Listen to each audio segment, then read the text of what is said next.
जानिए हर सच की कहानी दिनेश ठक्कर की जुबान आपके अपने नेशनल न्यूज इंडिया पर। तब बापू का रसोईया था, वो दौड़ता हुआ कुटिया से आया, मेरे को बोला कि जनरेटर चालू करो आप। बस जनरेटर चालू हुआ, मैं जनरेटर चालू करके बस यहाँ पर आया। मुश्किल से यहाँ से 20 से 25 कदम दूरी पे ही जनरेटर रखा हुआ था।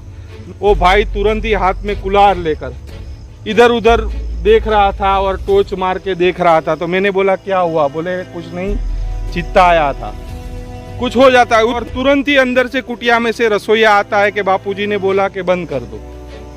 सोचिए उतनी ही देर वो भाई ने बताया, बस जैसे ही लाइट शुरू हुई पीछे बोले चित्ता था, दोनों को झपेट लेता। लेकिन बापू ने उस दिन रसोइयों का बोला कि जाकर जनरेटर चालू करो। ये सबसे बड़ा चमत्कार मतलब उस दिन की रात की घटना हुई थी कि उस दिन अगर लाइट चालू नहीं हुई होती तो हम आज आपके सामने शायद नहीं होते। डांग जिले का ये महाल का ये घनघोर जंगल गुजरात का सबसे घने जंगलों में से एक है ये डांग का। और यहाँ पर हम खड़े हैं जहाँ पर आज से 22 साल पहले मतलब 2003 में 27 दिसंबर 2003 को सबसे पहले बापूजी यहाँ पधारे। और तब तो रास्ता भी नहीं था। बापूजी की इच्छा थी कि मुझे ऐसी जगह चाहिए जहाँ एकदम संपूर्ण एकांत हो, और इसलिए इस जगह को चुना गया था। और यहाँ पर कुटिया बनाई गई थी, वो भी कच्ची कुटिया। 1000 रुपये का बजट। आप सोचिए कि इतने बड़े संत और अपने लिए कह रहे हैं कि मेरे लिए 1000 रुपये ज़्यादा खर्चा नहीं होना चाहिए। और बापू यहाँ पर 4 दिन रुके। और बापूजी हमेशा रात दिन उसी प्राकृतिक वातावरण में, जैसे पशु पक्षी रहते हैं, जैसे साधु संत और ऋषि मुनि जंगलों में रहा करते थे प्राचीन काल में, उसी ढंग से बापू यहाँ रहते थे। मैं स्वयं बापूजी के पास यहाँ था, इसलिए मैं इसका चश्मदीद गवाह हूँ। और मेरे साथ भी वही चमत्कार हुआ था, सबसे बड़ा चमत्कार। आज उस वस्तु का हम खुलासा करेंगे जी जी कि यहाँ बापूजी आए थे, तब आप भी थे, मैं भी यहाँ सेवा में था। तब मैं सिक्योरिटी की सेवा करता था, ड्रेस पहनता था, आप और मैं भी यहाँ 4 दिन रुका था। लेकिन 4 दिन में एक ऐसी घटना घटी, जैसे अरुण भाई ने बताया कि यहाँ हर सुविधा थी, इन्वर्टर था, बैटरी थी, मतलब और जनरेटर भी था, लाइट की भी सुविधा, लाइट भी लगाई हुई थी। और इतनी ठंड थी कि पूछो मत। मतलब दिसंबर का महीना था और मेरे साथ एक आदिवासी भाई रुका था।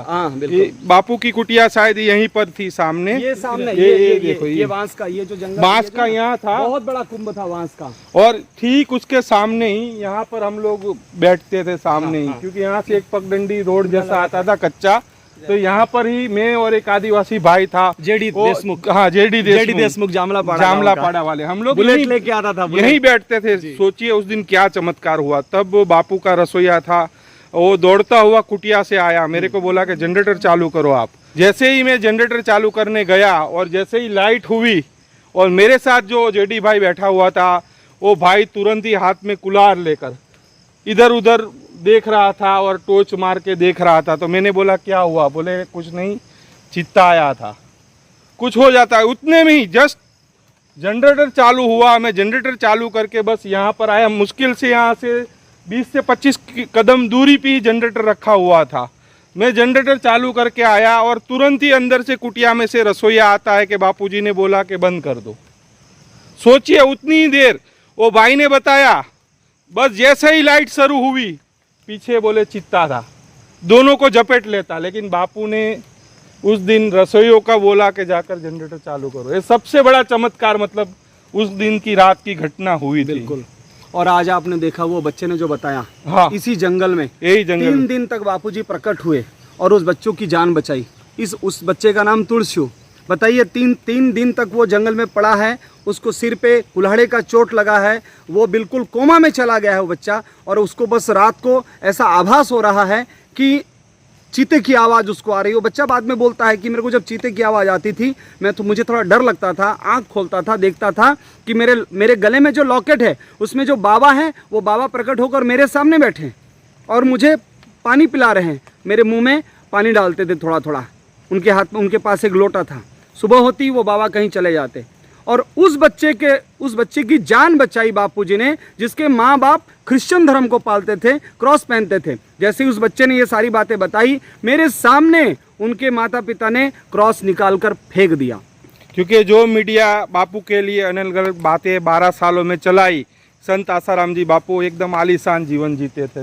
लाइफ स्टाइल उनकी ये है जंगलों का ये आलीशान देख जीवन। लीजिए, ये साधु संतों का ये हमारे ऋषि यहाँ- मुनियों का जो आलीशान जीवन है, ये है प्रकृति के अंदर। यहाँ 4-4 किलोमीटर 5-5 किलोमीटर बापू चलने जाते थे। अभी दिन में भी और- किसी को बुलाएंगे तो भी कोई आएगा नहीं, और ऐसी जगह पे बापू रहते थे। फॉरेस्ट वाले आए थे, मेरे को पता था, मैं और एक दूसरा एक समिति का भाई यहाँ रुके थे। जब बापू आने वाले थे, बोले जब तक सूर्योदय ना हो बाहर नहीं निकलना, नहीं तो गए बोले। लेकिन बापू जब आए ठंड भी नहीं लगती थी, और यहीं पर खुले में हम सोते थे, कोई डर नहीं। सोच लीजिए, पूरा जंगल खुले में सोते थे। यही तो संत आसाराम जी बापू का चमत्कार है। मतलब कि उस दिन अगर लाइट चालू नहीं हुई होती तो हम आज आपके सामने शायद नहीं होते। अरुण भाई, उन लोगों को सोचना चाहिए, देखना चाहिए कि बापूजी का जीवन कैसा था। बस कुछ भी अनाप शनाप 12 सालों में उन लोगों ने चलाया, एक निर्दोष हिंदू संत के लिए। बहुत सहना पड़ेगा भारत को और भारत के आने वाली पीढ़ियों को, यदि परम पूज्य बापूजी की सच्चाई को वो समझ नहीं सके। आज अगर नहीं समझ पाएंगे तो कल उनको खून के आंसू रोने पड़ेंगे। भारत के जो भी हिंदूवादी संगठन है, जो भी हिंदूवादी बुद्धिजीवी, हम उनको अपील करते हैं कि आप समझिए, संत श्री आसाराम जी बापू जैसे महापुरुष ने इस देश के लिए, इस संस्कृति के लिए, इस धर्म के लिए क्या किया है। ऐसा कभी कभी होता है जब ऐसे संत धरती पर आते हैं जो धर्म के लिए रिस्क लेते हैं, और बापूजी ने रिस्क लिया है और अकेले अपने दम पर पूरी ईसाइयत के साथ टक्कर ली है। इसलिए बापूजी आज सबके आंखों की किरकिरी बने हुए हैं। ये बात हिंदू समाज को समझना पड़ेगा और परम पूज्य बापूजी के लिए, बापूजी के निर्दोषता के लिए उनके साथ खड़ा होना पड़ेगा। भद्रेश भाई, मीडिया ने रात दिन चलाया संत आसाराम जी बापू का जीवन, मतलब एकदम आलीशान था। लेकिन 4 दिन बापू यहाँ रुके थे, नहीं लाइट, कुछ भी नहीं, मतलब एकदम नॉर्मल सादा जीवन। बापू खटिया भी मतलब बांस की बनी हुई थी। बापू एक संत है, किसी के कहने से वो असंत नहीं हो सकते हैं। संत का जीवन सहज सरल और जो अवस्था मिले उसमें रहने का वो संत होता है। तो ऐसी सहज अवस्था में जीने वाले पूज्य बापू जो है, वो चाहे जंगल हो, चाहे झोपड़ा हो, चाहे आलीशान महल हो, चाहे पहाड़ी का एकांत हो, उनके लिए सब बराबर होता है। मगर आज समाज जिस तरह से बापू को देख रहे हैं, वो बापू वो नहीं है जो असलियत बापू है। पूरा समाज को बिल्कुल जंगल में आदिवासी जो रहते उस तरह रहना भी समझ सकते हैं, और पहाड़ों गुफा में रहना है वो भी समझ सकते हैं। वो पूरा उस तरह का जीवन रहा है बापू का।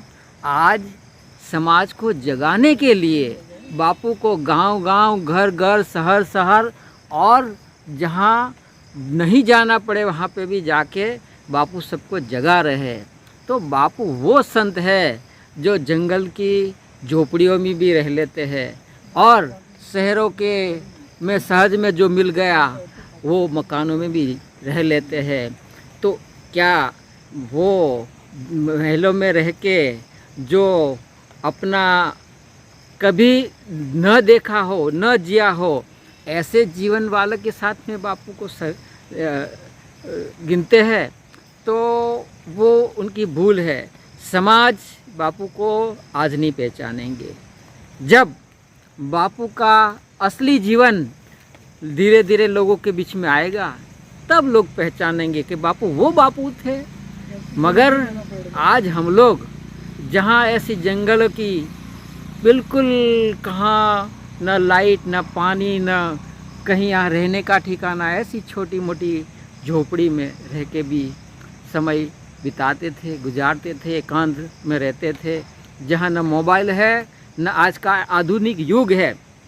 ऐसे जगहों में भी महापुरुष लोग रह सकते हैं, उनके लिए वो सहज है। मगर वो चीज़ तो आज समाज को दिख नहीं रहा है, न कोई दिखाने वाला है। यदि वो चीज़ आज नहीं समझेंगे तो समय बताएगा और समय में समझना पड़ेगा। मगर यदि आज समझ लिया तो जग गए, आज नहीं समझा तो समझ लेना कि उनको बहुत पछताना पड़ेगा। बापू के लिए यदि जल्दी से समझ जाए तो अच्छा है, नहीं तो एक दिन समय समझाएगा, बताएगा, और जीवन बापू के चरणों में अर्पण करना पड़ेगा, उनका विचारधारा जीवन में लाना पड़ेगा, तभी हम समाज को उन्नत बना सकते हैं, तभी हम अपना जीवन उन्नत कर सकते हैं। वरना तो व्यर्थ जीना और व्यर्थ समय बर्बाद करना है, ये मनुष्य जन्म खोना है। तो जिसको जैसी अवस्था में रहना है सर्व स्वतंत्र है। तो मैं चाहता हूँ कि आप लोग भी ऐसे बापू को समझो और जो असली संत है, असली बापू है, उधर उनको नज़दीक से निहारो, नज़दीक से देखो, नज़दीक से उनको विचारों को जीवन में अपनाओ।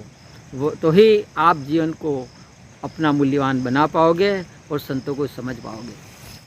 जानिए हर सच की कहानी दिनेश ठक्कर की जुबान, आपके अपने नेशनल न्यूज़ इंडिया पर।